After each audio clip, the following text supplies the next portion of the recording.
नमस्कार। आज हम घनानंद का सुजान प्रेम जो काव्य है उसके आगे के पदों का अध्ययन करेंगे। इसमें कवि ने नायिका के संयोग और वियोग का चित्रण किया है कि नायिका जो है वह संयोग और वियोग की जो स्थितियां हैं उन स्थितियों की परस्पर तुलना कर रही है। वह कहती है कि तब तो छवि पीवत जीवत है, अब सोचन लोकन जात जरे, ये पोष के दोष सुप्राण पले, बिल्लात महादुख दोष भरे। यहाँ नायिका जो है वह कहती है कि हे प्रियतम, कि संयोग काल में तो मेरे नेत्र तुम्हारे सौंदर्य को देखते हुए जीवित रहते थे, तुम्हारी छवि को देखते हुए जीवित रहते थे और तुम्हारे रूप को, सौंदर्य को देखकर आनंद मग्न रहते थे। लेकिन अब जो वियोग की स्थिति है कि वियोगावस्था में मेरे ये नेत्र तुम्हारे दर्शन, तुम्हारे मिलन की, तुम्हारे छवि को देखने की चिंता में जले जा रहे हैं। आगे वो कहती है कि संयोग के समय तो मेरे प्राण जो है, मेरा हृदय जो है बड़ा ही संतुष्ट था और मेरे प्राण जो है संतुष्ट होकर प्रेम के पोषण से पल रहे थे। लेकिन अब वियोगावस्था में यह अत्यधिक दुख और विरह वेदना से पीड़ित होकर तड़प रहे हैं। बिल्लात यानी तड़प रहे हैं। घनानंद कवि कहते हैं कि घन आनंद मीत सुजान बिना, सभी सुख साज समाज टरे, तब हार पहाड़ से लागत है, अब आनी के बीच पहाड़ पड़े। कि घनानंद कवि कहते हैं कि अत्यंत आनंद प्रदान करने वाले प्रियतम सुजान के बिना ये सारे सुख के जो साधन हैं वह ऐसा लगता है कि प्रियतम के बिना ये सारे साधन जो सुख प्रदान करते हैं, ये सारे साधन जैसे समाप्त हो गए हैं। जब संयोग की स्थिति थी तो संयोगावस्था में कि ये जो हृदय पर धारण किया हुआ जो हार है, ये हार भी पहाड़ के समान प्रतीत होता था।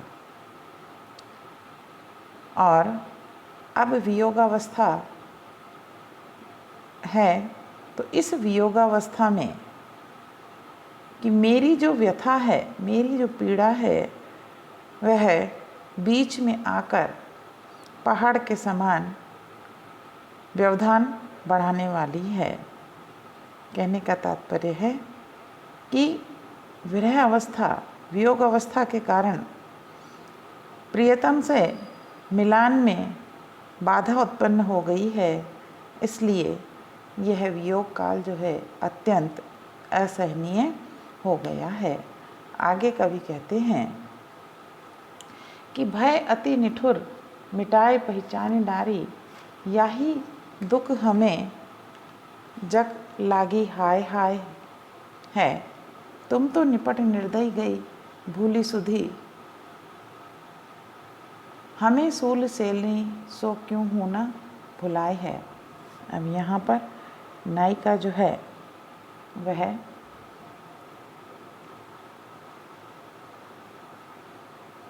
प्रियतम को अपनी ओर आकर्षित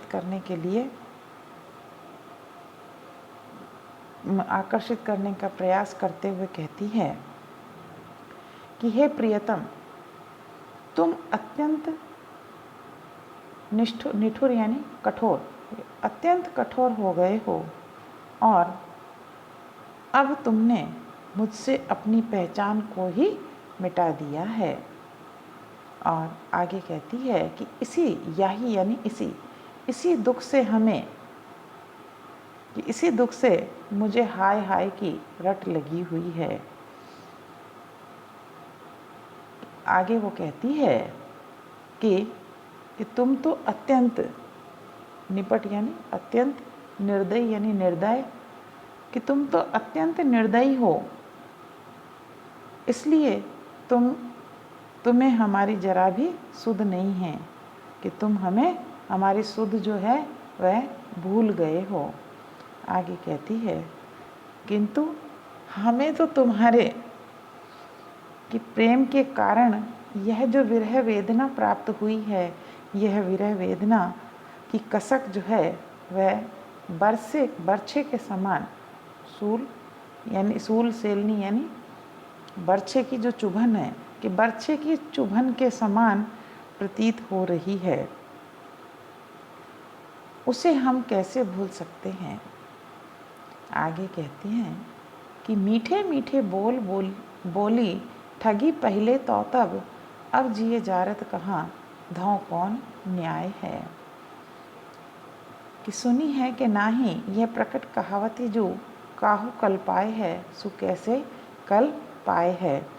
यहाँ आगे कहते हैं कि वह नायिका कहती है कि यह प्रियतम कि पहले हमसे मधुर मीठे मीठे बोल यानी वचन बोलकर तुमने हमें ठग लिया, अर्थात तुमने मधुर वाणी के द्वारा मुझे ठग लिया, और अब हमसे दूर रहकर, अब मुझसे दूर रहकर तुम जो विरह अग्नि में मुझे जला रहे हो, कि यह बताओ कौन सा न्याय है। आगे वो कहती है कि हे प्रियतम, तुमने ये कहावत सुनी है अथवा नहीं। और वह कहावत है कि जो किसी को कल्पाए यानी तड़पाना, और दूसरे कल्पाए का अर्थ है चैन या सुख पाना। वो कहती है कि जो किसी को तड़पाएगा वह स्वयं कैसे चैन से रह पाएगा, कैसे सुख से रह पाएगा, या कैसे सुख प्राप्त करेगा। कहने का तात्पर्य है कि जो दूसरों को कष्ट पहुंचाता है उसे स्वयं भी सुख प्राप्त नहीं होता। तो यहाँ नायिका जो है लोकोक्ति के माध्यम से अपने प्रियतम को संबोधित कर रही है। आगे कि यहाँ अनुप्रास, श्लेष, यमक आदि अलंकार है और कवित्व छंद है।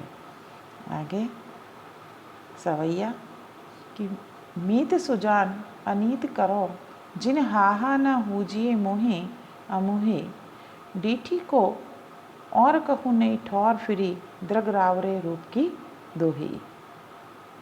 आगे कहती है कि नायिका जो है वह प्रियतम से अपने प्रेम का वर्णन करते हुए कहती है कि हे प्रियतम सुजान, कि तुम मेरे साथ अनीत यानी अन्याय, कि तुम मेरे साथ अन्याय मत करो। मैं सौगंध खाती हूँ कि तुम मुझे इस प्रकार से मोहित करके मेरे प्रति निर्मोही मत बनो। आगे कहती है, नायिका कहती है कि हे प्रियतम, कि मेरे नेत्रों में सिर्फ और सिर्फ तुम्हारा ही रूप सौंदर्य जो है वह बसा हुआ है। तुम्हारे अतिरिक्त मेरी आँखों में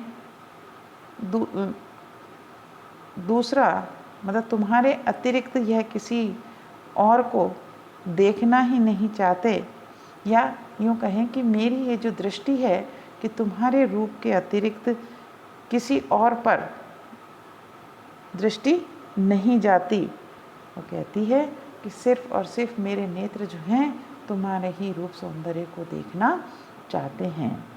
दीठी यानी दृष्टि। आगे कहती है, एक विसास की टेक गहे लगी आस रहे बसी प्राण बटोही, हाँ घन आनंद जीवन मूल दई कित प्यासनी मारत मोही। अब आगे नायिका कहती है कि हे प्रियतम, कि मेरे जो प्राण हैं, कि प्राण रूपी जो पथिक है यह इसी विश्वास पर, एक ही विश्वास को लेकर के इस शरीर में बसे हुए हैं कि आप अति शीघ्र लौट आओगे। और आगे कहती है कि तुम्हारे दर्शन की प्यास में ही मेरे प्राण जो है शरीर में अटके हुए हैं, अन्यथा ये कभी के निकल गए होते। आगे घनानंद कवि कहते हैं कि हे प्रियतम, हे प्रिय, तुम आनंद प्रदान करने वाले मेरे जीवन के आधार हो, फिर क्यों मुझे अपने रूप की प्यास से मार रहे हो। कहने का तात्पर्य है कि यहाँ घनानंद कवि कहते हैं कि हे आनंद वर्षी मेघ अथवा जल के भंडार हो, फिर क्यों मुझे इस प्रकार प्यास से मार रहे हो कि तुम अपने छवि से, अपने सौंदर्य दर्शन से मेरी इस प्यास को शांत करो। कि यहाँ प्रेमिका की व्यथा का वर्णन किया गया है, चित्रण किया गया है। आगे कवि कहते हैं कि कारी क्रूर कोकिला कहाँ को बैर काढ़ती री, कूकी कूकी अब ही करे जो किनको रिले, पैड़े पढ़े पापी ये कलापी निज द्योंस ज्यों ही, चातक घातक त्यों ही तू को हूँ कान फोर ले। कि यहाँ जो विरहिणी नायिका है उस नायिका का वर्णन किया गया है कि नायिका की विरह वेदना को बढ़ाने में अनेक पक्षी जो हैं वह भी अपना योगदान देते हैं और नायिका की पीड़ा को, वेदना को बढ़ाते हैं। कि यहाँ कवि कहते हैं कि नायिका जो है वह कोयल को संबोधित करते हुए कहती है कि अरे, कारी यानी काली, क्रूर यानी कठोर, कि अरे काली कठोर स्वभाव वाली कोयल, तू मेरे साथ कहाँ का बैर यानी दुश्मनी निकाल रही है। कि एक तो तू कूक कूक कर मेरे इस हृदय को, करेजा यानी हृदय, कोर यानी खोखला करना, कि कूक कूक कर मेरे इस हृदय को खोखला कर रही है और मुझे अपनी इस कूक से मेरी इस विरह वेदना को बढ़ाने में अपना योगदान दे रही है। आगे कहती है कि पैरे पड़े पापी ये कलापी। कि नायिका कहती है कि हे पापी मोर, ये जो पापी मोर है, कलापी यानी मोर, कि ये पापी मोर भी दिन रात निस्द्योंस यानी दिन रात मेरे पीछे पड़े रहते हैं और अपने स्वर में पीहू पीहू का जो स्वर है उस स्वर से मेरे मन की पीड़ा को और अधिक बढ़ाते रहते हैं। आगे कहती है कि अरे चातक, कि तू भी मेरे प्राणों को, तू भी पीऊ पीऊ की रट लगाकर मेरे कानों को फोड़ी यानी फोड़ना, कि तू भी मेरे कानों को फोड़ रहा है। आगे कहती है कि आनंद के घन प्राण जीवन सुजान बिना, जानी के अकेली सब घेरों दस जोर ले, जौ लो करे आवन विनोद बरसावन वे, तौ लो रे डरारे बजमारे घन घोरिले। आगे नायिका कहती है कि आनंद के घन प्राण यानी आनंद की वर्षा करने वाले जो बादल हैं और बादल की तरह कि मेरे जो प्रियतम है उन प्रियतम सुजान के बिना मेरा ये जो जीवन है ये एकदम नीरस हो गया है कि मैं अपने प्रियतम मुझे प्रियतम के बिना अकेली जानकर ये सभी कोयल, मोर, पपीहा, चातक आदि जो है मुझे अकेली जानकर घेर रहे हैं और मेरे इस विरह वेदना को बढ़ा रहे हैं। आगे नायिका कहती है कि जब तक आनंद की वर्षा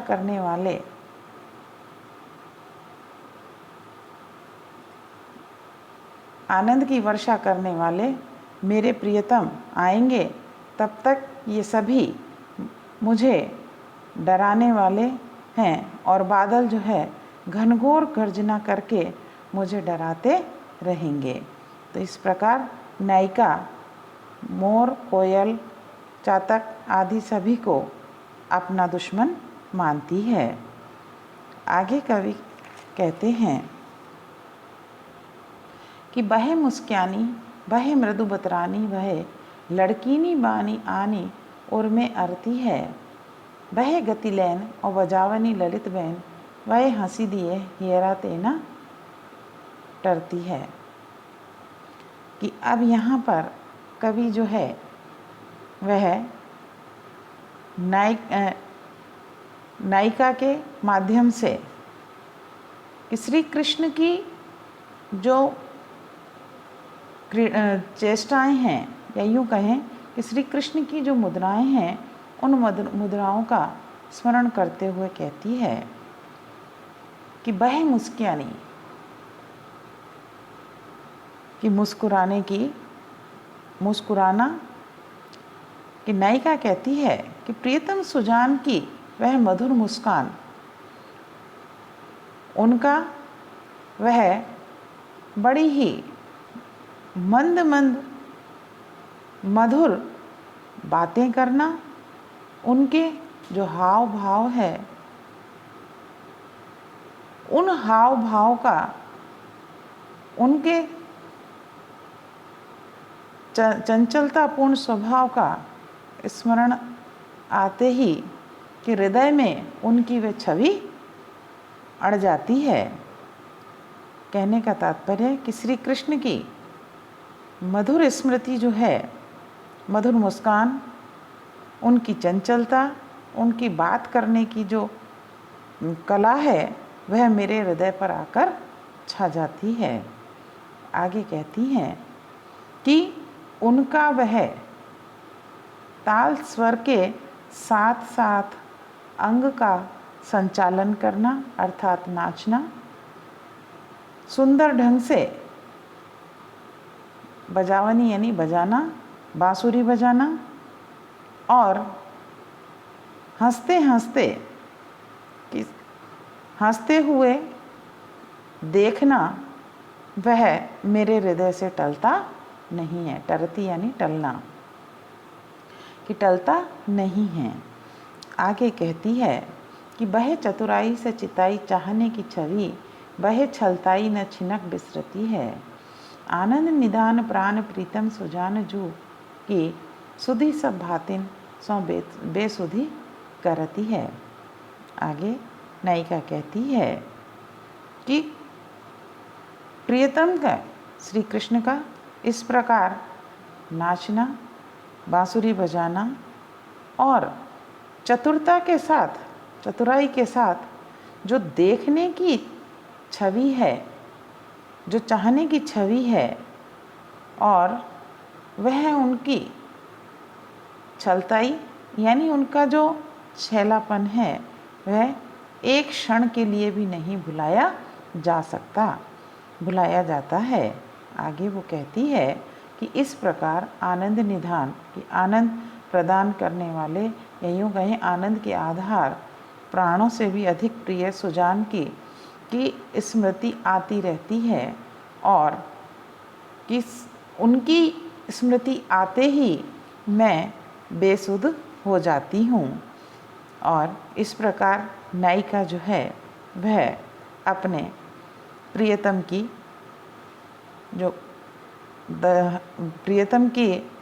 जो इस चतुरता है, उनका नाचना, उनका जो स्वभाव है, उस स्वभाव का वर्णन करती है और कहती है कि जैसे ही वो सब मुझे याद आते हैं और उस याद से मैं बेसुध हो जाती हूँ। यहाँ अनुप्रास, यमक, काव्यलिंग आदि अलंकार है और कवित्त छंद है।